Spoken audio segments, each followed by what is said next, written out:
Penting untuk kita mengetahui dulu apa itu bid'ah secara bahasa dan syariat. Adapun bid'ah secara bahasa adalah segala sesuatu yang diada-adakan yang sebelumnya tidak ada. Mobil bid'ah secara bahasa. Pesawat bid'ah juga secara bahasa. HP juga bid'ah secara bahasa. Namun apakah sesuatu yang bid'ah secara bahasa itu bid'ah juga secara istilah? Tentu tidak. Apa itu makna bid'ah secara istilah? Imam Asy-Syafi'i berkata, ibarah an tariqatin fid dini mukhtara'ah tudahi syar'iyyah yuqsadu bisuluki 'alaiha al-mubalaghatu fi ta'abbudillahi subhanahu. Itu ungkapan tentang tata cara dalam agama yang dibuat-buat dan menyerupai syariat, yang tujuannya adalah untuk bersungguh-sungguh dalam beribadah kepada Allah Subhanahu wa taala. Perhatikan definisi ini. Bid'ah secara istilah, kata beliau, ungkapan tentang perkara yang dibuat-buat dalam agama. Berarti bid'ah secara istilah itu hanya terbatas dalam masalah agama dan ibadah. Adapun dalam masalah dunia, maka pada asalnya tidak ada bid'ah. Kenapa? Karena pada asalnya dunia itu halal.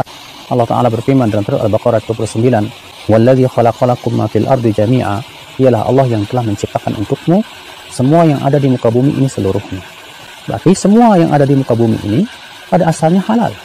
Berbeda dengan masalah agama, karena agama ini milik Allah. Ibadah itu hak Allah. Maka tidak boleh kita membuat syariat dalam agama kecuali yang telah Allah izinkan dan Allah syariatkan. Maka dari itu beliau di sini memberikan batasan bahwa bid'ah secara istilah itu hanya berporos dalam masalah agama dan ibadah. Pertanyaannya, apakah segala sesuatu yang kita perbuat-buat di mana di zaman Rasulullah SAW tidak ada itu masuk dalam kategori bid'ah? Jawabnya, sesuatu yang Rasulullah SAW tidak lakukan itu tidak lepas dari 3 keadaan. Keadaan yang pertama, Rasulullah tidak lakukan karena masih ada penghalangnya. Contoh misalnya, Rasulullah SAW tidak mengumpulkan Al-Quran menjadi mushaf. Kenapa? Karena ada penghalangnya, yaitu wahyu terus-menerus turun dan belum selesai.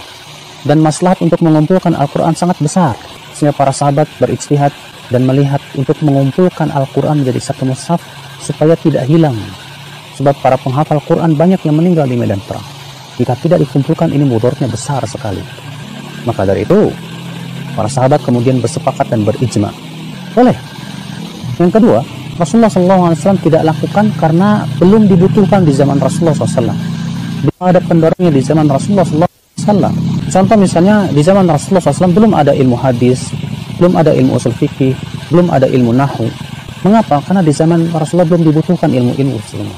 Ilmu hadis belum dibutuhkan karena Rasulullah masih hidup. Ilmu nahwu, para sahabat semuanya ahli nahwu, ahli bahasa Arab. Nah, ketika Rasulullah wafat, dan itu sangat dibutuhkan sekali dalam rangka membela Al-Quran dan hadis. Banyak orang-orang yang masuk Islam tidak paham bahasa Arab. Akhirnya mereka jatuh ke dalam kesalahan di dalam membaca Al-Quran dan hadis.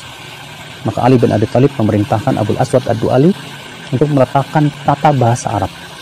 Kenapa? Karena ini dalam rangka membela Al-Quran dan hadis, melindungi Al-Quran dan hadis dari kesalahan. Ketika telah ada muncul perawi-perawi yang berdusta, mulai para ulama hadis pun membela hadis Nabi SAW, sehingga terbentuknya yang disebut dengan ilmu hadis dalam rangka apa? Melindungi hadis Nabi SAW dari kedustaan dan dari kelemahan serta cacat. Nah, seperti ini tidak disebut dengan bid'ah secara istilah syariat. Maka dari itulah ya, para ulama beda dalam mengungkapkannya berbeda. Mereka yang mengatakan tidak ada bid'ah hasanah mengatakan ini maslahat mursalah. Mereka yang mengatakan ada bid'ah hasanah, mereka mengatakan ini adalah bid'ah hasanah. Maksudnya bid'ah secara bahasa, bukan secara istilah. Kemudian keadaan yang ketiga, Rasulullah SAW tidak lakukan, sementara penghalangnya tidak ada di zaman Rasulullah. Pendorongnya sudah ada di zaman Rasulullah dan dibutuhkan, tapi Rasulullah tetap tidak melakukannya. Maka ini menunjukkan bahwa itu memang tidak disyariatkan. Contoh misalnya, Nabi SAW sholat hari raya tanpa azan dan tanpa qomat.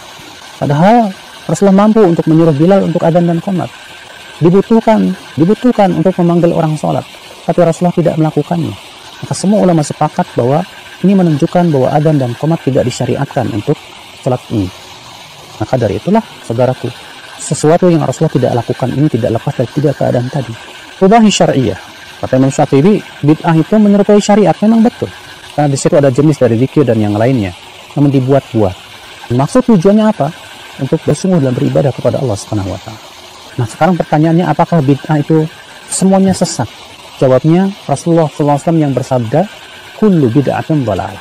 Setiap bid'ah itu sesat. Kalau ada yang bertanya, bukankah ada sebagian ulama terdahulu yang menyatakan akan adanya bid'ah hasanah, bid'ah yang baik? Jawab kata Ibnu Rajab dalam kitab Jami' Ulum wal Hikam, itu maksudnya bid'ah secara bahasa, bukan secara istilah syariah.